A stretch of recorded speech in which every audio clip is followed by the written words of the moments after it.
Hi, good morning, and thank you for joining us in this webinar about charity and philanthropy in the BRICS. And my name is Anna Pingho. I'm Wing's Knowledge Management Coordinator, and I'll be your facilitator today. Before we start, I'd like to tell you that you are all being recorded, and that this presentation will be on Wing's website and also on our YouTube channel. Also, some tips about using WebEx. If you lose your internet connection, please don't panic. Just reconnect using the link I emailed you. And if you need any help or any questions, you can use the chat box on the right-hand side of your screen. And then you can send a message to Wing's office, and one of my colleagues will help you reconnect. And you can adjust and text your audio on the audio bar at the menu on the top of your screen. And all of the attendees will be muted automatically, so to avoid background noise during our meeting. But you can unmute yourself in the Q&A session by clicking on the red button by your name. And a little bit about Wings. Wings is a global network of grantmaker associations and support organizations. And right now we're in over 50 countries around the world. Our mission is to strengthen, promote, and provide leadership in philanthropy and social investment globally. And one of the points of our mission is spreading knowledge about philanthropy, basically, and webinars sessions are a part of that mission. So today, featuring our webinar is Joan Spero, a senior research scholar from Columbia University, who is the author of a Wings and Foundation Center report, Charity and Philanthropy in Russia, China, India, and Brazil. And adding the S to the BRICS with South Africa, we'll have Thiart from the Southern African Community Grantmakers Leadership Forum, and also a Wings board member. And I'll pass on the presentation to Joan,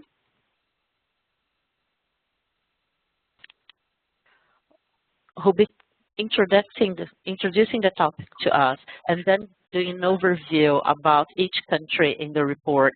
And Joan? Thank you, Anna. I'm delighted to participate in this meeting today. Can I confirm that you can all hear me, Anna? Can you hear me? Yes, loud and clear. Okay.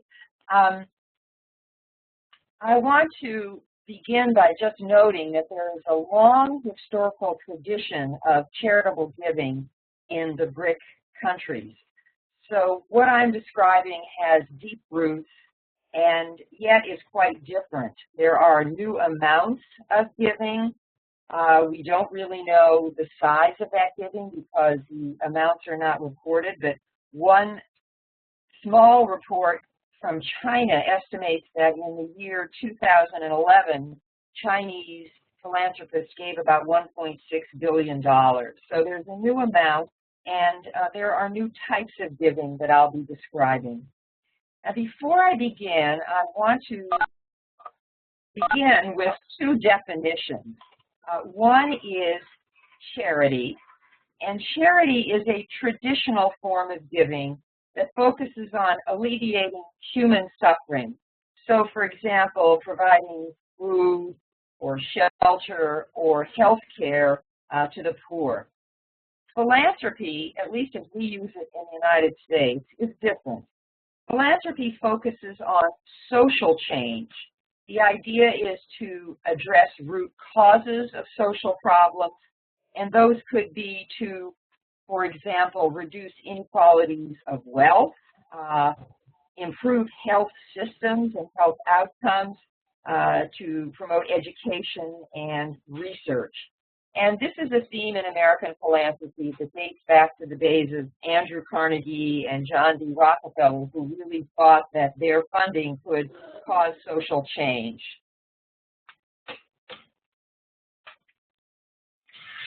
Now, what is behind what I describe as this new global philanthropy? Well, some of it's traditional, culture and religion. All religions have a theme of supporting the poor, supporting the less needy, supporting the community, even in China and the former Soviet Union, where such giving was repressed and where religion was repressed, there remains a deep theme in the culture. These countries have also undergone, most of them, political change. In Brazil, there was the end of the military regime. In the former Soviet Union, we had the end of the communist regime. And that coincided also with economic liberalization. So, for example, in Russia, you had the privatization of the state-owned enterprises and the ability to establish new privately owned companies. Deng Xiaoping's leadership in China led to reforms which similarly allowed the growth of the private sector.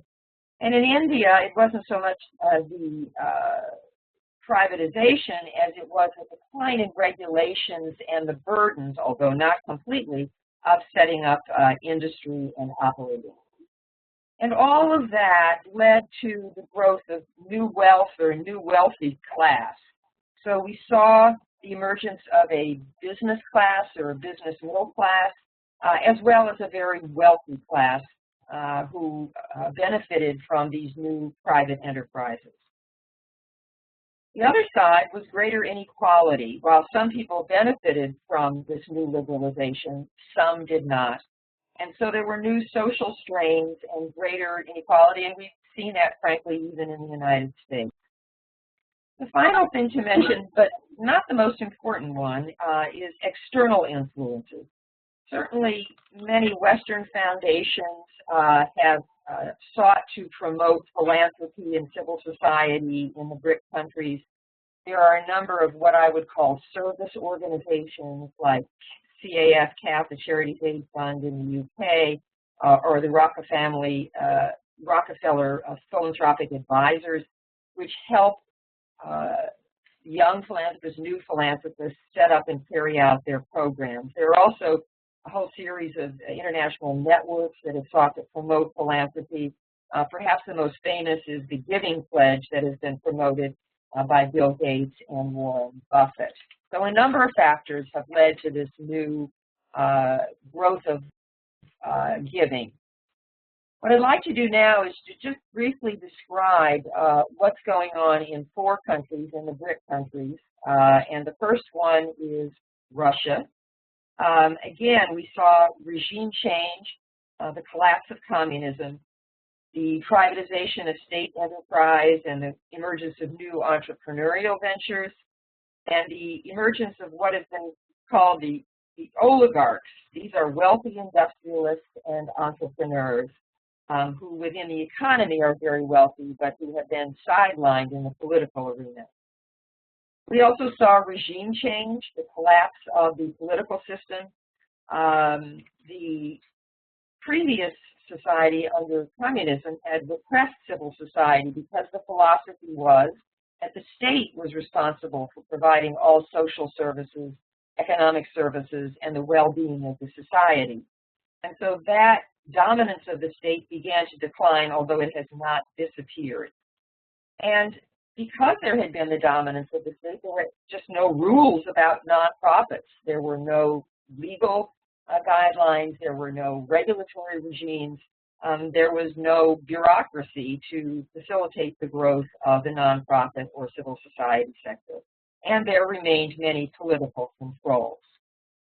At the same time in Russia, there have gradually emerged changes in tax legislation and overall legislation enabling the creation of foundations in civil society and in the regulatory regimes to guide them. These have gradually developed, and as is true in other BRIC countries, they are still inadequate. They still control the types of activities that can be carried out by civil society, and they are very carefully circumscribed. You also saw in Russia the growth of civil society, and there's a debate here about, because we don't have any good data on civil society or on foundations, but there's been a significant growth in civil society and a variety of vehicles for the newly wealthy to do their giving. either by corporations, some of which take over the responsibility of the former state-owned industries to provide social services in countries and towns where they're located. We see family giving, and we see the emergence of organized foundations. So gradually, a foundation sector is emerging within Russia. It's becoming more professional, perhaps, but it is definitely within political limits. And those of you know of Mr. Khodorkovsky, who was the founder of Open Russia and the primary shareholder in the oil company Yukos, ended up, for his political activities through the foundation, in jail for a number of years, although he's now out. So it's very clear that the political signals are that foundations have a certain and important political limit on what they can do. Furthermore, in Russia, new legislation has effectively kicked out foreign philanthropy and foreign NGOs. And there is a great lack of transparency about what foundations and philanthropy and charity are doing. There's not public reporting, and this is a problem throughout the BRIC countries. A lack of knowledge about what's going on, which leads to a lack of public support, and that comes on top of the suspicion of these organizations that was caused by the previous communist period when they were considered against the state. The final thing to mention about Russia is that the activities of these new philanthropic type organizations are primarily charitable. They are not seeking to affect social change. They are interested in providing services. Some of them focus on sports or on the arts or on restoring Orthodox churches. There are others that focus on providing medical services. So if we can, I'll move on to China. In China, there has been a regime change in the economic area without political liberalization. So the Communist Party still controls China, but they have, since the Deng Xiaoping era, opened up the economy to allow the growth of the private sector alongside state-owned enterprises. There has been a growth then of wealth in China. Again, one small statistic, in 2012, there was an estimate that there were 230 billionaires in China. We've also seen the growth of social needs and problems. You read about these in the paper: environmental problems, safety problems. Some scholars believe that a turning point in the civil society sector occurred after the Sichuan earthquake in 2008, when the state simply couldn't cope. And the private sector had to come to the help of those who were suffering from that disaster. And that may have been what led the state to say, well, within limits, we're going to allow the formation of civil society groups and foundations. And it should be pointed out, however, that most of the civil society organizations in China are really what they call gongos. In other words, they are government-owned NGOs. They are controlled by the government. So the Red Cross in China is really a government organization, and that's another method of control. So giving, again, ranges personal, family-owned corporations, family-controlled foundations, and as in Russia, there are stringent legal, regulatory, and tax requirements. There are limits, for example, on who can register, on the type of funding they can receive, and the types of activities they can engage in. And they're very carefully controlled by the Ministry of Civil Affairs. The final bright spot is the China Foundation Center, which is a group of sort of the equivalent, not the equivalent, but similar to the Foundation Center in the United States, which is trying to gather data, set up standards and reporting to provide the transparency about what foundations are doing and how they're financed, which can be the basis for greater legitimacy of these groups. So if I may, I'll turn to India. And India has long been a very vibrant, yet messy democracy. It underwent significant economic liberalization in the 1990s with deregulation, with opening for greater trade, allowing in more foreign investment. As I say, India has had a long democratic tradition, but the laws covering the civil society sector are inadequate, complex, bureaucratic, and really almost antique. They are trying to update those laws, but it is not, that effort has not been completed. Nevertheless, there's a large and lively nonprofit sector, some of it on the books, some of it totally informal. There is a long tradition of the large industrial classes, groups of giving. The most well-known perhaps is the Tata Foundation. And there are a number of new foundations based on new wealth. There are also networks and organizations of foundations.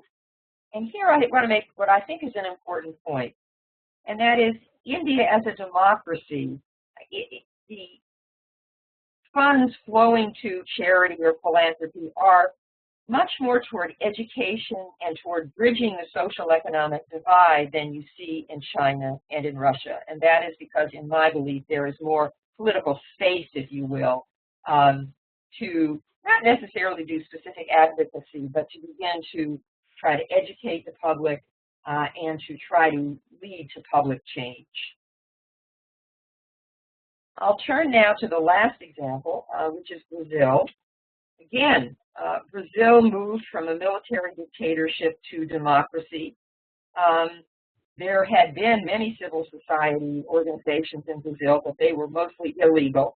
And since the emergence of a democratic system in Brazil, there's been a growth of these civil society organizations and greater legitimacy. But there remains this residual distrust of secular, non-governmental organizations. I should note here that in Brazil, as in the rest of Latin America, much of the charity, or what we might call philanthropy, was dominated by the church.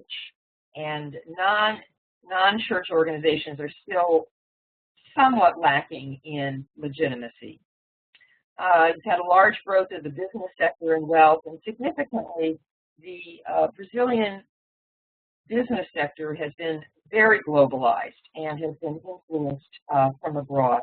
But again, Brazil began as a highly unequal society, and it continues to be a highly unequal society. So, what are some of the common themes that I can draw from this short summary of my paper? Well, things are happening. Wealth creation is clearly there, the basis for the creation of foundations, but it is also combined with inequality and a greater need for transfer of wealth. As a result, there is greater giving, although we can't measure it very well because the statistics are not being kept. And one of the great hopes for WINGS and the Foundation Center and other organizations that support the philanthropic sector is that they will begin to gather that data so we will have a better understanding internationally of what is happening. Laws and tax and regulatory systems are gradually becoming more accommodating, making it more possible to set up either civil society organizations or foundations, but there's a long way to go. And as I mentioned, there's greater institutionalization, more networking, more creation of cross-foundation organizations, and more organization of the philanthropic sector itself. So that's good news. Again, if I continue on the common themes, the focus of much of the giving in the BRIC countries is still on charity, and there is a need for charity. But in my view, education and training, as for example in India and Brazil, are forming a bridge to social change and to what I would call philanthropy.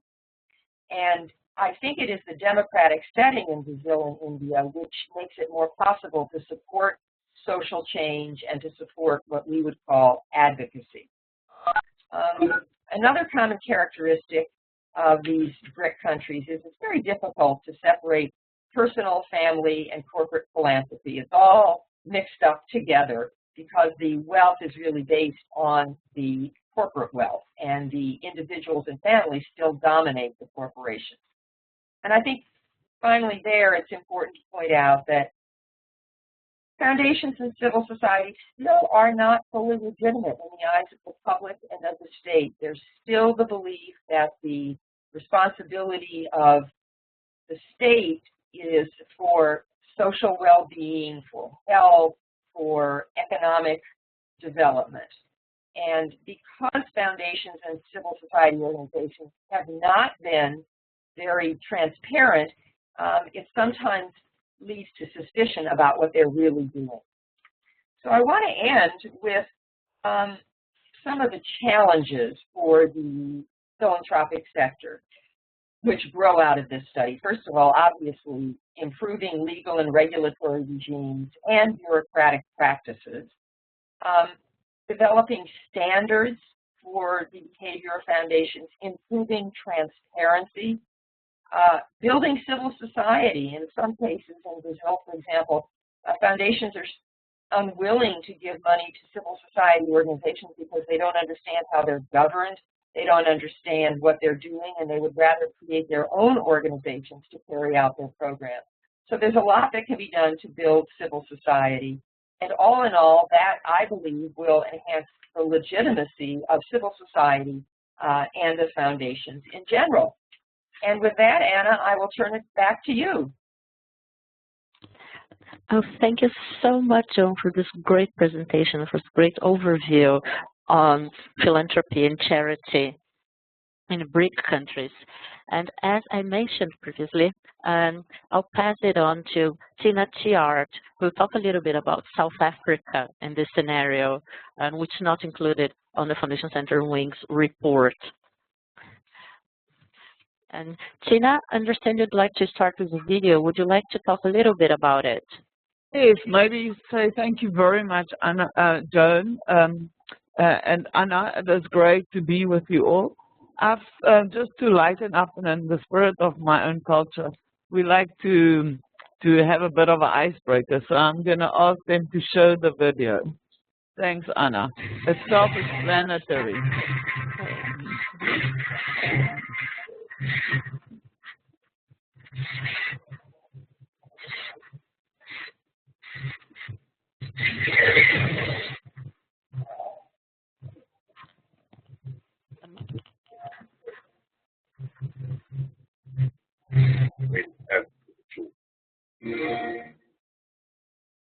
Buy Xbox One, get Titanfall.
And thank you, Tina, for that. And I'm unmuting you now. Yes, yes, thank you very much. So again, just to show not just beer, but we are trying to bring everybody together. And I did a bit of research to see what South Africa is doing in the BRICS countries, besides that it seems like we're on the same phase. And the best I could come on is the economist that said that it was like kind of a mistake, Africa not being there. So therefore they just added South Africa in as like a bythought. But anyhow, I think we are glad to be part of BRICS. So I followed a bit of what on Joan's example, and I just touched a bit on a few of the issues as well. The political environment, I'm sure you've all heard on the news, we have celebrated 20 years of democracy. We had very robust elections, but we're also one of the most unequal societies. I think they go under Guinea, we really got something like 0.7 or something like that, but really in a bad state, where a very few percentage, 2% earn most of the money, and the rest of the country earn only about 8%. And you can see we've got strong civil society around about 100,000. And if I skip to the next slide, you will see there's about 52 million people in South Africa. So one thing about the democracy is that we've got a huge legacy of apartheid, so a huge development deficit still in lots of the communities. Now we've got a new youth party, Economic Freedom Fund Fighters, who's now the third biggest party in South Africa. But unfortunately, you will also see lots of report on corruption by government officials, and there are a number of pending cases. Of the people, 16 million on social welfare, only 6 million paying tax. Those who followed the news, we've had lots of labor action strikes. We've had 5 months of strikes on some of the platinum mines. And the social welfare around the mines has been hugely affected, but more so, I think for the first time, we are now negative growth, and they're talking about another recession. Then our currency, the rand, is really devaluated. It's now 10 rand to $1, which means traveling is a pain, but besides that, we import a lot of goods. And then the government's invested in lots of capital projects to stimulate the economy.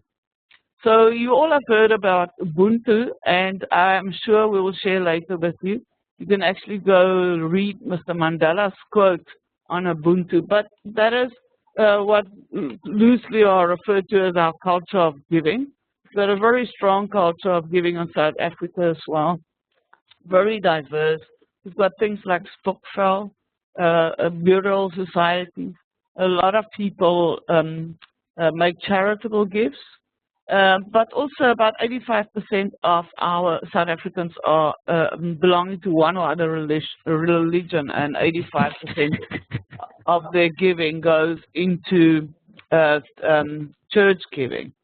Then we've got, for those who've seen, we've got a great report on poor people and in the poor philanthropist, which is a study by UCT, Susan Wilton Maposa, actually proves that poor people in South Africa give more than the others. So then I'm looking at the company giving, just to touch on that. Now again, we've got an organized trilogue. We every year publish a report on company giving, and you can see that in 2013, 7.8 billion rand was given by companies in South Africa. If you want to do calculations, it's less than, and in 2013 it was still around about $1 billion US, but now I think it's about 750 whatever million. For those who can do the sums, I'm sure you'll do much better than me on that. Also, I think what is very important about the company giving is that most of it is focused around education, and about 2/3 of it really on formal education. When it comes to the NPO sector, the non-profit sector, as we call it in South Africa, it's also a fact that in the last few years, they've made fewer grants to larger organizations, and there are very little investment in capacity. It's basically all on projects. So moving from there, the high net worth individuals, Nedbank Private Wealth has got Giving Report 2 out on high net worth individuals, and you will find that 91% of the high net worth individuals gave money, time, or goods. In 2012, it was measured at 8 billion rand. And the surprising thing is that they gave very small donations, around about 25,000, most of it, which is about $2,500 US. And it's only about 7% gave more than 10,000 US dollars per annum to one single organization.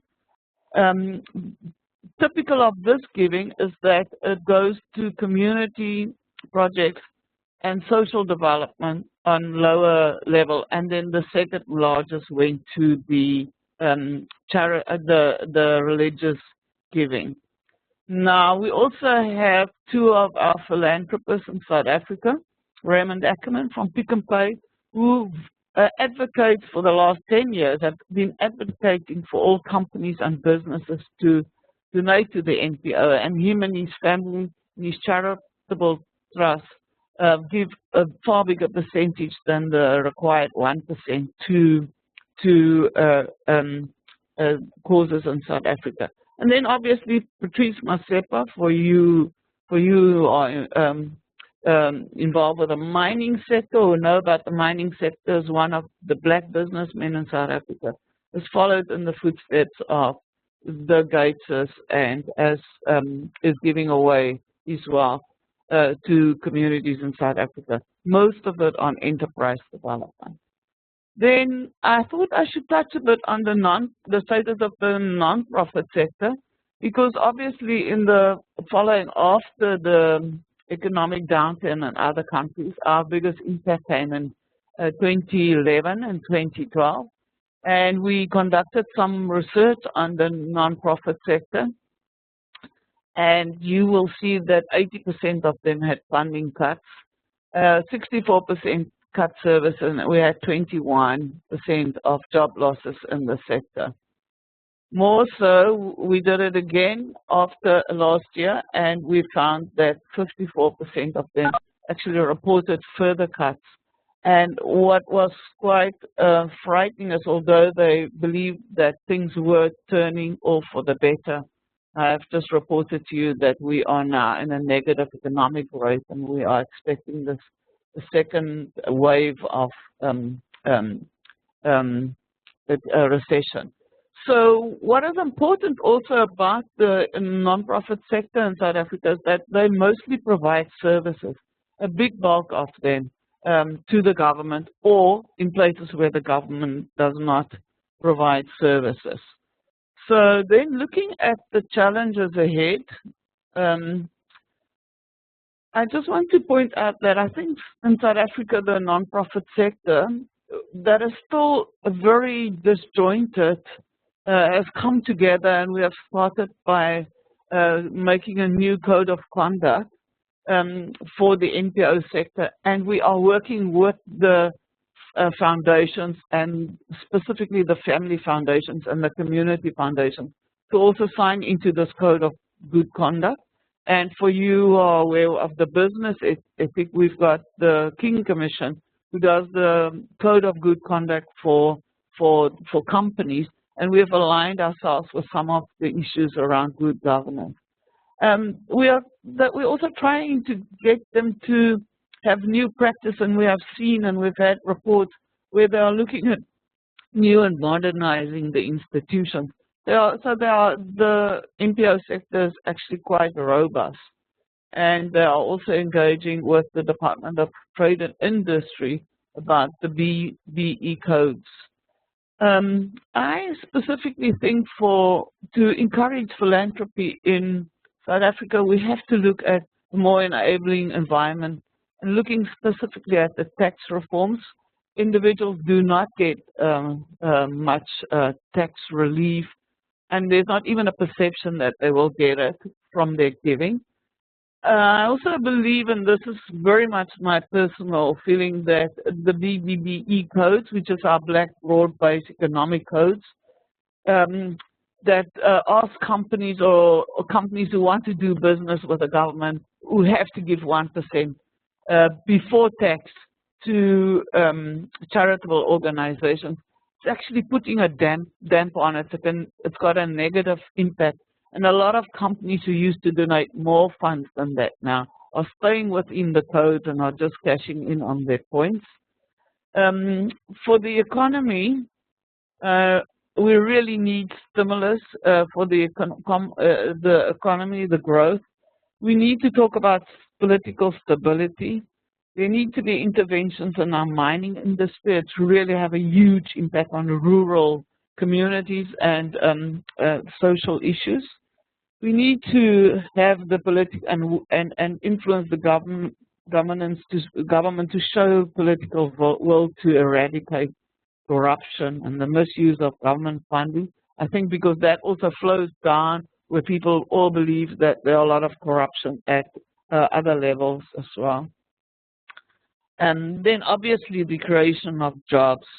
We also need economic reform where it's easier to employ people at this stage, even in the non-profit sector has had a big impact on unemployment. And obviously we also need more networks and capacity building organizations all the way around, family foundations, as well as with high wealth, high net worth individuals. So yes, I refer you to Trilog again, and I'm sure from the documents later you will be able to pick up on further information around those surveys that I've shared with you. Thank you. Thank you. Well, thank you so much, Tina, for this great presentation. And then I just want to refer you to these resources that we used for this presentation here. So links in the Foundation Center Charity and Philanthropy in Russia, China, India, and Brazil. And the documents Tina is referring to in her presentation on the Greater Capital, Trilog, and NetBank. I'll open up the floor for questions now. We have about 20 minutes for questions. So if you want to ask a question, just click on the red button by your name, or you can write a message to me on the chat box on the right-hand side of the screen. And so I think I have a question actually and a point. And another thing is that we encourage you to share also stories from your countries, or from emerging economies and philanthropy. Please feel free to share with us information in your country. Something that we quite often discuss, at least in Brazil and some other emerging economies, is about how funders and big funders are leaving these countries because of this new economic status. So because you are an emerging economy now, you might not need as much funding. And that's not the case mostly for civil society organizations or advocacy. They still don't have the local grants making. Tina, I'd like to ask you if that's the case in South Africa. And Joan, if you came across anything like that during your research. Yeah, thank you very much. And I actually didn't pay much attention to that because I think since 1999, after elections and Mr. Mandela came in government, I think we saw a real outflow of international donors. So last year, only about 17% of the nonprofits that we spoke to actually reported cuts in the international donors. But if you then take, for example, 2 years ago, a lot of the HIV/AIDS funding, and that was the biggest percentage of funding that was received from international donors, were also cut in South Africa, and it's been a process over the last 3-4 years. We've also seen a shift from funding from South Africa to other countries in Southern Africa. So like I say, it's there and it's big, but it's been gradual over time. So at this stage, when anybody says to me, hey, there's been lots of cuts from internationals, I mean, like, we've been knowing this for a long time. You know, it's been happening for quite a long time. Thanks, Tina. Do you want me to make some comments, Anna? Can you hear me? And yes, sure. I don't, like Tina, I don't have any specific statistics. I'll just make a couple of comments. As far as international funding, if we look at U.S. funding, U.S. foundations, there's always a shift and a movement in the targets. And one of the ones that's been most clear has been the shift away from Eastern Europe, that U.S. foundations became very active there after the fall of the wall, particularly in an effort to support new democracies, new civil society. And as those countries have gotten on their feet, they have shifted away. I think it'd be an interesting question to look to see if international funders are shifting away from the BRICS as well. I know there's great skepticism about Russia because Russia has been actively discouraging international funding. One other footnote two other footnotes I would make. One is there has been an increase in corporate lending, CSI lending, corporate social or CSR, corporate social responsibility lending by American companies. And that tends to go more toward countries, not exclusively, but countries which are seen as actual or potential markets for those corporations. And the final thing I want to mention is that there are all kinds of new partnerships that are emerging, partnerships between foundations, either local foundations or international foundations, companies, and governments. And I know Tina mentioned the AIDS issue. There was a sector where you saw a lot of alliances or partnerships among the different types of sectors. But I don't have a clear answer as to where the international is shifting to the less developed as opposed to the more developed countries. Oh, thanks, Joan. That's really interesting because, as you mentioned, there's a lack of data, actually hard data, for most of giving to BRICS and emerging economies in general. So maybe that's an issue that could be further studied. We could often try to look for more information on it. And we have a question here from Ansas Conradi, and here it was typed on the chat box. And how could philanthropy be encouraged in the BRICS, and encourage not just our presenters but other participants to give their comments if they do have any?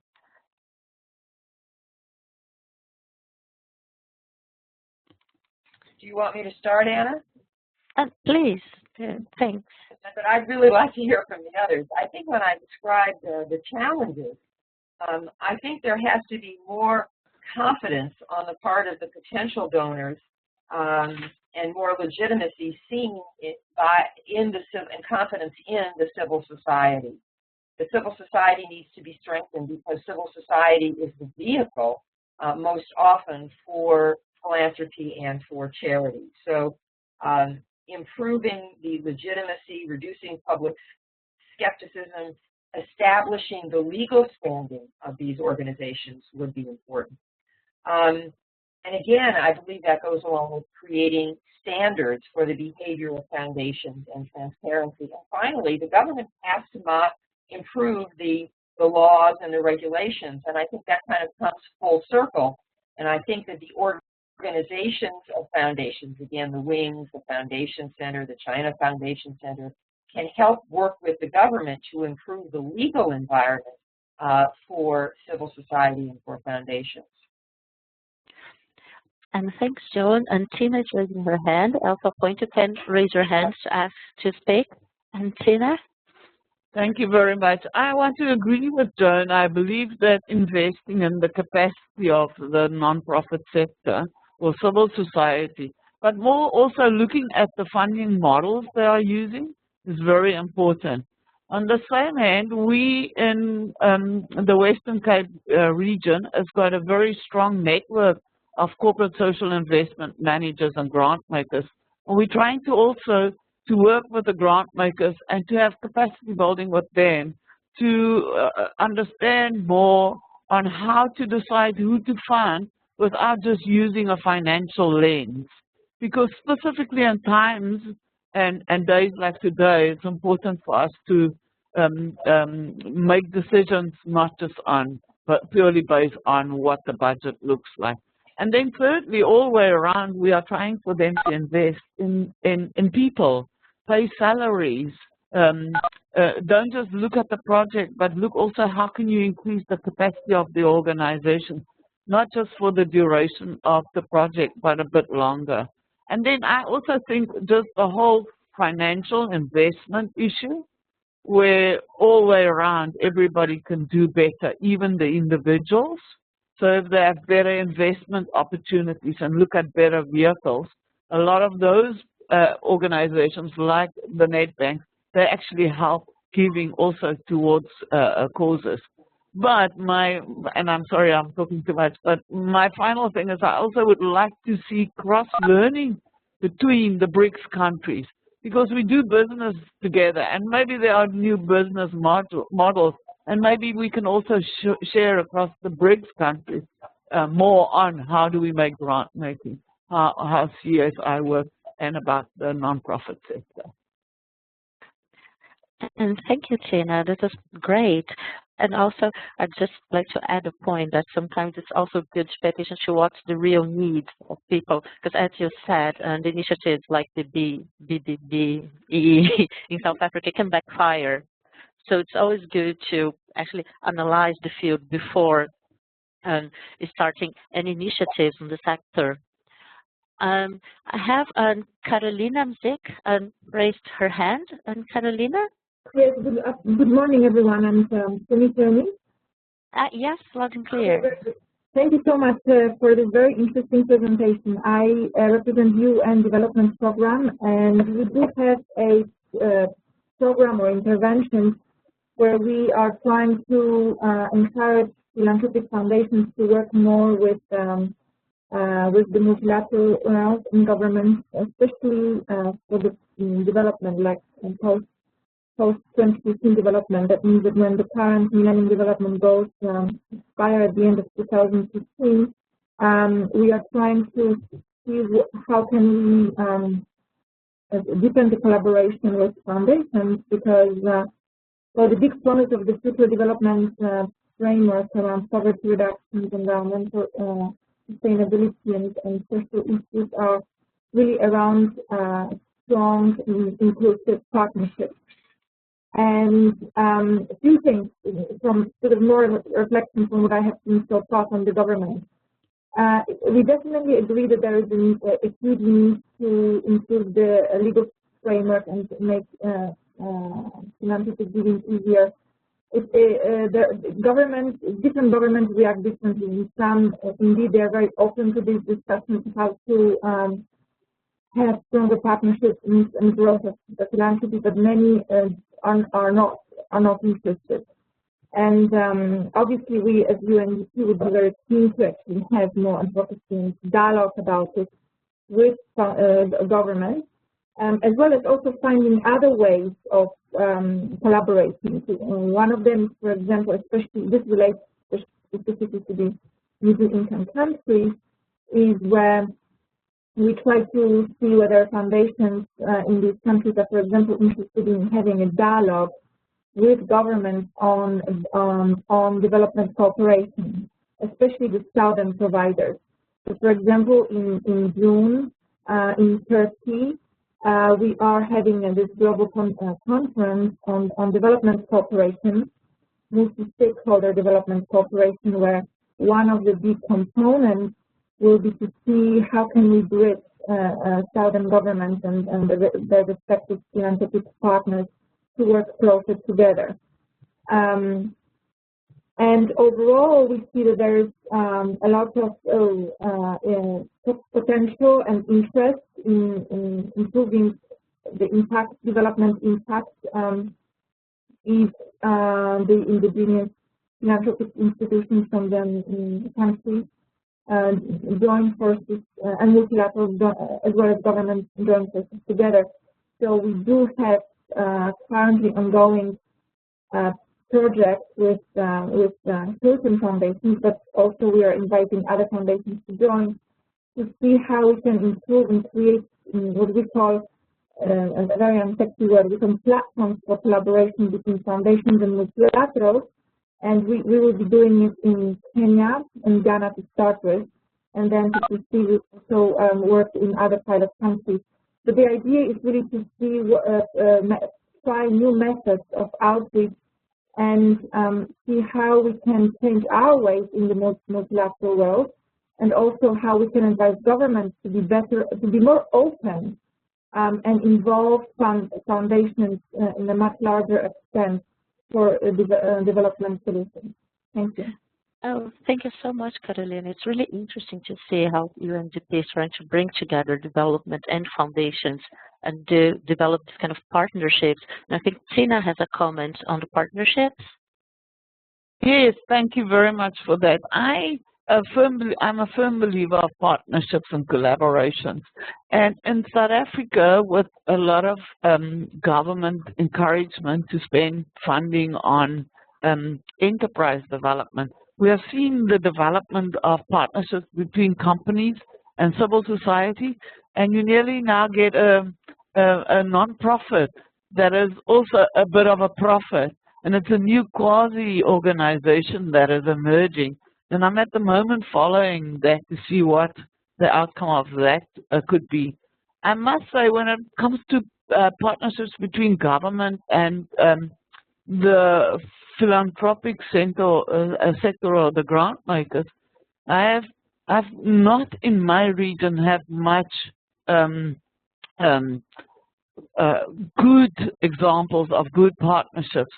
The better ones were when all three parties were engaged and all three parties were available and participating, and where it became a true public partnership, public government partnership around the clock. Yeah, so I would like to hear if there are any other person with more experience on partnerships of this kind. Wow, you can please and let us know if you do have experience in partnerships, and raise your hand or write a comment in the comment box. But meanwhile, we have a question here. That's guest 1243. So if you'd like to say your name, but the question is, how do you justify diverting philanthropic dollars to economic superpowers such as China? And I think that's to our presenters and to if anyone else wants to make a comment.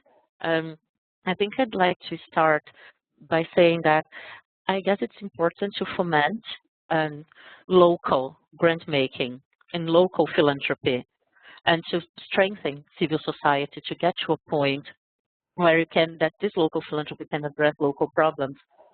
But I don't think, at least that's my opinion, that several of these countries, even though they are now economic powers, their civil society is strong enough to get to that point. And also, it might be easier for them to address, and as Joan put it, and charity issues, but not philanthropy or social change, because several of these governments might be against it or get regulations against organizations that fight for human rights, for instance, or civil rights. So it might be still interesting for these countries to still get some funding, at least for those issues, or to strengthen civil society. Yeah. And then, Tina, would you like to make a comment? Or Joan? Yes, maybe, you know what, my experience is just with Zimbabwe, where there was a backlash from the government and people were still saying, so how do we invest in social change? And I think, for example, the investment in the capacity of the civil society and their capacity to raise local funding is very important. And I've seen that with South Africa as well. That's why a funder like Mott Foundation and in the Passport Foundation was so great, because they would actually invest in creating new ways of unleashing philanthropy and growing new cultures of giving, where everybody consider themselves as a philanthropist. So, yeah, I mean, for that sake, South Africa should also be investing in China and sharing with what we've learned, for example. And Joan, and can I ask you, well, to answer the question, also to make your final comments as we have about 4 minutes left. Okay. Let me just make a couple of comments on the two previous discussions. I think this question of partnerships is one that is very important, and someone needs to examine what works and what doesn't work. There are some examples of partnerships, if I think in the AIDS area, and I think Tina referred to some of those between foundations, governments, and pharmaceutical companies, for example. There is, in the development area, there have been efforts, for example, AGRA, which is a new effort, not so new now, between the Rockefeller Foundation, the Gates Foundation, the World Bank, and others to try to promote agricultural development in Africa. So there are models out there, and I think it would be worth examining those in some depth to understand what it takes to have a partnership. I've been in business, and partnerships all sound wonderful when you talk about them, but they don't always work in practice, and you have to understand what is needed, and I think that's a point that Tina was making.